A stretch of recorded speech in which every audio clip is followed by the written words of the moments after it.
Welcome back to the channel. In today's video, we're going to be doing a head-to-head comparison of the DMR 14 versus the Type 63.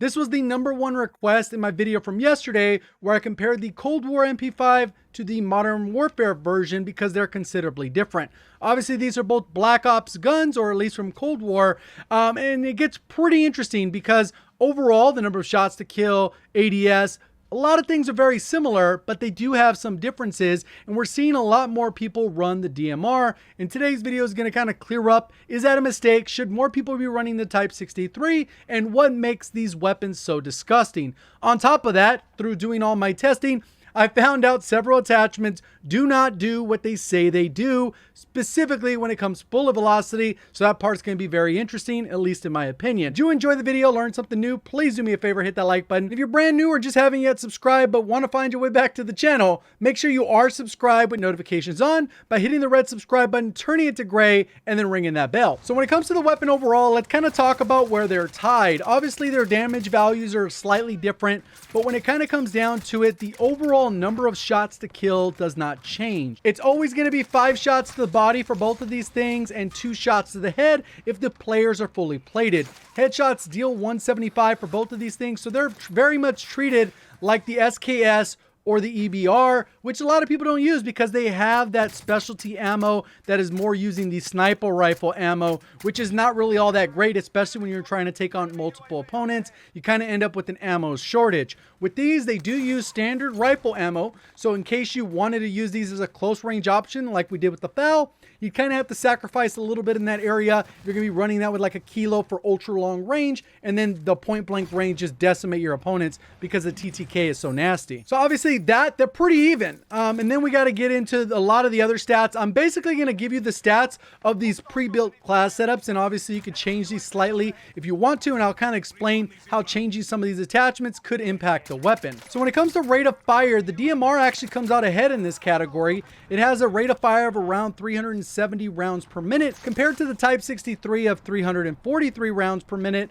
But when you start stacking the individual attachments, you can boost their fire rate up to 482 and 432 respectively, which is approximately a 27.5% increase when you use the individual attachment that I'm going to talk about. So you can get considerable gains, and that TTK is disgusting. So in that particular category, it looks like the DMR comes out ahead. So when it comes to overall ADS speed, the Type 63 comes out ahead at 267 milliseconds compared to the DMR, which is 288, and that was without any attachment. Once you start stacking on attachments, they do end up getting pretty close, but a little bit slower. The Type 63 ends up with a 350 millisecond ADS speed, which ends up being 1 frame faster than the DMR at 60 FPS, which brings the ADS speed up to 367 milliseconds. So 1 frame difference, not huge, especially when you're talking about 60 FPS. When it comes to overall movement, they're pretty much identical for both ADS speed and regular walking movement speed, so I won't spend too much time on that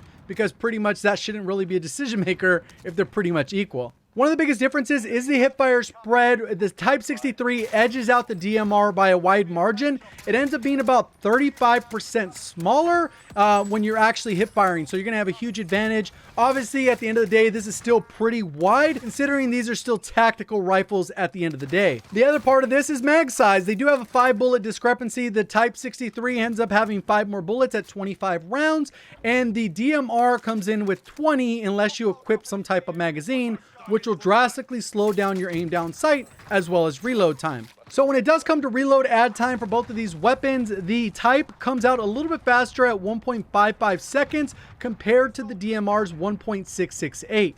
Keeping in mind that you have at least 1 bullet in the magazine, because if you end up completely emptying the magazine, you're going to add on like 1.5 seconds, because the way the weapons are bugged currently, you end up with some significant issues if you actually use all your ammo. This even gets further compounded when you use stopping power, because there's a slight delay before the ammo is actually registered in the gun. So until you get this fixed, make sure you have at least 1 bullet left in your gun before you reload. So reload early and reload often. So next thing we're going to talk about is recoil, and what I've done right here is I have it on background screen with the two different colors, and I kind of put them beside each other with the descriptive of what is actually happening. I'm standing away from this wall approximately 20 meters away. I fire off 15 bullets, so consistent as possible, because most often you're not going to be firing more than 10 bullets at a time. So I thought I'd show a decent recoil spread. As you can see, the DMR has almost half the recoil of the Type.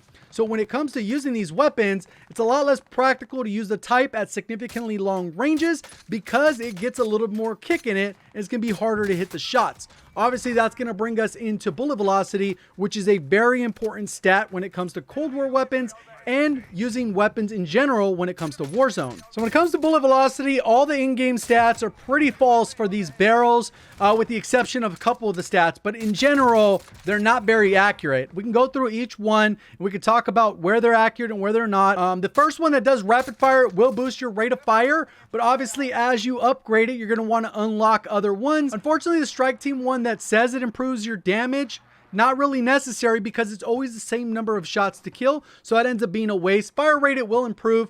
Effective damage range, it is not necessarily helping in this case because the net difference when I tested it was 0. As we go to the titanium barrel, this is the big surprise, and this is probably the one that I'm going to recommend you use on this weapon because it's going to help with bullet velocity. Even though in-game it says it hurts your effective damage range, as we know when it comes to Modern Warfare Warzone, that the weapons are tied with range and bullet velocity. They're tied together. Obviously, this has been known for quite a while, but when you remove your effective damage range, it actually boosts your bullet velocity by over 50% increase to your bullet velocity. So with the Type having a bullet velocity of about 540 and the DMR of around 510, you end up getting a 50% jump that brings the bullet velocity into that 800 meters per second range instead of having it closer to 600. So this is definitely going to help, but doesn't necessarily mean you're going to be beaming people at 100 meters the same way that we do with the Kilo that has over like 12 or 1300 meters per second when it comes to bullet velocity. So this is going to help significantly. It'll help you with regging shots even better. But at the end of the day, it still doesn't mean the shots at 100 meters are going to be particularly easy. You need more bullet velocity for that type of effect, and then that would be even more broken than it already is. Then the next one up is the match grade. It says it increases your effective damage range. What it does the opposite. It hurts your bullet velocity by about 25%. So never, ever, ever use the match grade unless this thing gets fixed. And that brings us to the most popular one that pretty much everyone is using, and that is the Task Force. Damage is unnecessary. You don't need the extra damage because it kills in the same number of shots. If they're at far ranges, it's going to be 5 shots to the body. Close ranges, 5 shots to the body. You mix in 1 headshot, becomes 3 shots to kill. You get back-to-back headshots, it's 2 shots to kill for both of these weapons. For effective damage range, it doesn't even matter because it's the same number of shots. There's no drop-off difference. And then when you get to bullet velocity, it doesn't help. I noticed no noticeable difference when I was measuring this. I was still getting the same 540 and the same 510 meters per second for both of these weapons. And when I looked at recoil, no difference. So it looks like this is kind of like attachment that literally doesn't do anything until they fix it. So the one that I'd recommend is titanium, and we're going to go ahead and get into some class setups here to help you out, and I kind of give you a verdict on which one I think is better. So we'll start off with the Type 63. Right here, I'm going to use the last suppressor because that will help with bullet velocity and range. You get about 20% on both of these weapons, so it is going to go ahead and stack with that other 50% that I was talking about. They compound, and you end up with around 900 meters per second for both of these weapons. So I'm going to go with that one so I get the suppression, especially at range. You don't want to give yourself away. So on top of that, we're going to go with the titanium barrel for the reasons I mentioned. It's going to boost that fire rate and bullet velocity despite what it says in game.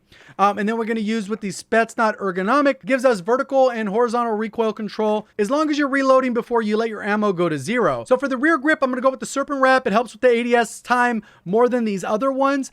You could go with the Gfuel Elastic, which would be a little bit faster on the ADS, and it will help you with flinch resistance, especially since this is going to be more of a long range weapon. You don't want to be flinched when you're trying to be as precise as possible with those headshots. So it's really a matter of preference there. Drop shot's not going to do anything because the game already has it built in. So I go with the Serpent Wrap. Then you can go with whatever optic you want. If you want to use this for short to medium, I would go with the regular dot sight and go with that, or even go with the iron sights and maybe equip a laser sight for the hipfire accuracy, or go with the 3X. Obviously, this thing is still kind of bugged. Sometimes you'll load in when you shoot. There's like a flash on the screen, so you just got to be careful with that. Not much you can do until they fix some of these issues. When we go to the DMR, we're pretty much running the same class for the same reasons.